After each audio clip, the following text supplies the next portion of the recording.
Hello, and welcome to Teaching Textbooks. This video is a step-by-step walkthrough to show you how to download and install the 4.0 program on a Mac. If you haven't upgraded your 3.0 course to the new 4.0 yet, be sure to check out the steps on our downloads page or our upgrade video. To download the program, we'll want to head over to teachingtextbooks.com/downloads. Here, I can view all the available products. I can also check out which products will be coming soon.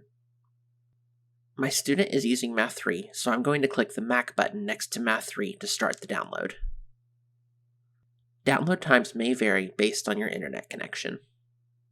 Once it finishes downloading, you can click the shortcut in your browser. Since this might be a different location depending on what browser you use, I'll show you another easy way that will work no matter which browser you have. To do this, let's open Finder on the Mac and we'll go to the Downloads tab. You can find the install file here. If you have a lot of files in your Downloads folder, don't worry. You can sort them by date by clicking this little gear icon at the top and then clicking Date Added under the Sort By option. Once you find the install file, let's double-click on it. This will open another window. We'll double-click on this file too. Depending on your security settings, you might get a pop-up that says the app can't be opened because it's from an unidentified developer. If this happens, let's click OK. Then we'll open System Preferences and go to Security and Privacy. Under the General tab at the top, you'll see an Open Anyway button.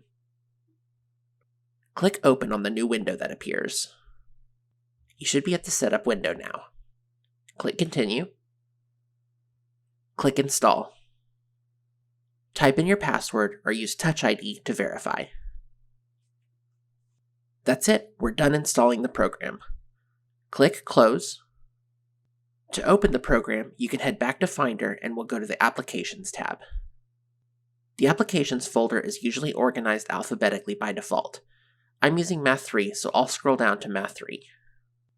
If you want a shortcut on your desktop, you can drag this file to the desktop and it will create an alias for you. Let's double-click the icon to launch the program now. Once the program is open, you can click Get Started and log in with your 4.0 account. If you haven't already moved your 3.0 course to 4.0, you'll need to do so before it allows you to log in. The first time you log into the 4.0 program, it will need to configure for your device. This can sometimes be a lengthy process, so don't worry if it takes a while. It can sometimes take up to 15 minutes. After you log in with your parent account, you can select which students will be using this device. Click Get Started, and then follow the on-screen instructions. If you come across any issues that weren't covered in this video, please give us a call at 866-867-6284 or email us at customerservice@teachingtextbooks.com. We'll be more than happy to help. Thank you.